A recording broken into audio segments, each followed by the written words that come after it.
ایک شخص وہ ہے جس کی فطرت مسخ ہو گئی ہے، گناہوں میں گندگیوں میں اتنا آلودہ ہے، غرق ہے کہ وہ اندر اس کی فطرت کا نور بالکل ختم ہو گیا۔ یا ایک شخص وہ ہے جو تعصب کی وجہ سے کوئی بات سننے کو تیار نہیں، ایک شخص وہ تکبر کی وجہ سے کوئی بات سننے کو تیار نہیں۔ تو یہ میں ان کو ایب نارمل کہہ رہا ہوں۔ نارمل آدمی فرض کیجئے کہ وہ بت پرست بھی ہے یا کوئی اور ہے، کسی اور مذہب کا عقیدہ اور نظریے اور خیال کا اور فلسفے کا حامل ہے، آپ اس کو کنورٹ کرنا چاہتے ہیں اسلام کی طرف، تو کیا طریقہ ہوگا؟ پہلے آپ کو اس کے ذہن کا جائزہ لینا ہوگا، اس کے ذہن میں خیالات کیا ہیں، اس کے نظریات کیا ہیں، اس کے عقائد کیا ہیں۔ سب سے پہلے آپ کو ان کی تصحیح کرنی ہوگی۔ غلط عقائد، غلط نظریات سے دماغ کو پاک کر کے صحیح جو خیال ہے اور صحیح جو نظریہ ہے اور صحیح جو حقیقت ہے، توحید، معاد اور رسالت کے اصولوں پر اس کے فکر کو تعمیر کرنا ہوگا۔ جب اس کے ذہن اور دل کے اندر ایمان بیٹھ جائے گا تو جو بری عادات، برے اطوار، برے اخلاق اس کے گرد چمٹے ہوئے تھے، جیسے پتجھڑ میں پتے جھڑ جاتے ہیں، وہ خود بخود جھڑ جائیں گے۔ یہ تزکیہ ہو جائے گا، یزکی۔ اب جب یہاں تک وہ پہنچ گیا ہے تو اب وقت آیا تعلیم کتاب میں عرض کر چکا ہوں کہ اس سے مراد ہے احکام، ڈوز اینڈ ڈونٹس۔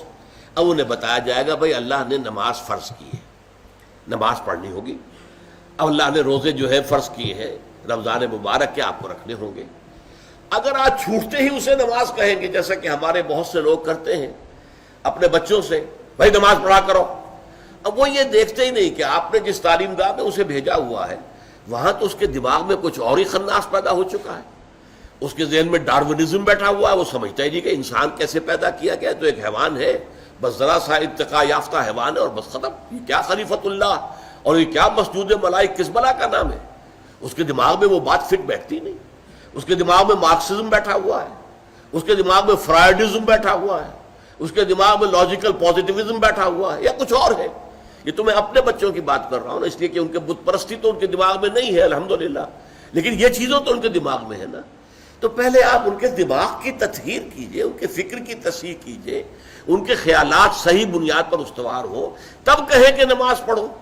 ورنہ محض یہ نماز پڑھا کرو تو انہیں نماز نہیں پڑھی، ڈانٹ دیا آپ نے، اس سے کچھ حاصل نہیں۔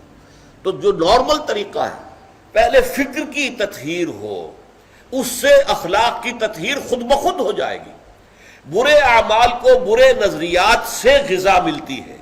جب نظریہ یہاں یہ بیٹھ جائے گا کہ مرنے کے بعد جی اٹھنا ہے اور جواب دہی کرنی ہے اپنے ایک ایک فعل اور عمل کی، تو خود بخود جو ہے انسان کے وہ جو بھی اس کے جو پتے لگے ہوئے تھے برائیوں کے، وہ پتے پتجھڑ کے موسم کے ساتھ جھڑ جائیں گے۔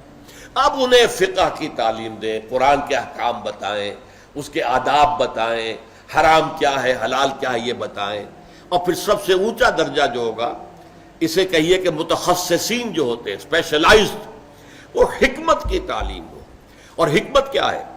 ایک حکمت اصولی ہے، حکمت ایمانی، حکمت ایمانیہ راہم بخواں۔ یہ بڑا عمدہ شعر ہے مولانا روم کا، چند خانی حکمت یونانیہ۔ کب تک یونانیوں ہی کی حکمت اور فلسفہ پڑھتے رہو گے؟ افلاطون نے یہ کہا اور ارسطو نے یہ کہا اور سقراط نے یہ کہا اور فلاں نے یہ کہا اور یہ ریئلزم ہے اور یہ جو ہے آئیڈیلزم ہے، کب تک ان چکروں میں رہو گے؟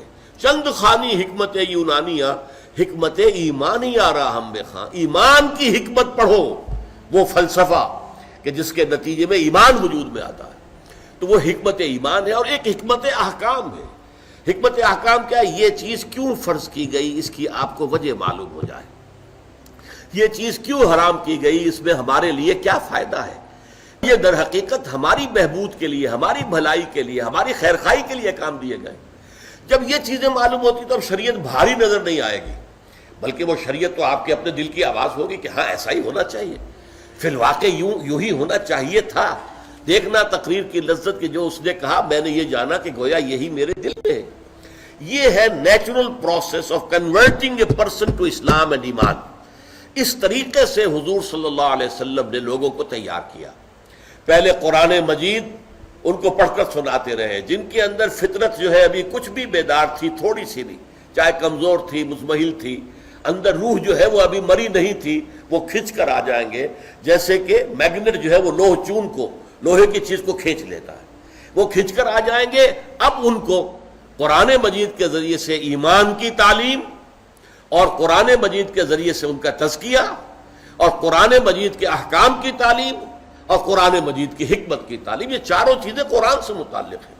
اس لیے کہ حضور کا اعلی انقلاب قرآن ہے۔ اتر کر حرا سے سوئے قوم آیا اور ایک نسخہ کیمیا ساتھ لایا۔ بہت عمدہ شعر ہے مولانا حالی کا کہ حرا سے اترے نسخہ کیمیا لے کر قرآن مجید، اور ایک نسخہ کیمیا ساتھ لایا۔ تو یہ اتر کر حرا سے سوئے قوم آیا اور ایک نسخہ کیمیا ساتھ لایا، اس سے آپ نے تو انقلاب برپا کیا۔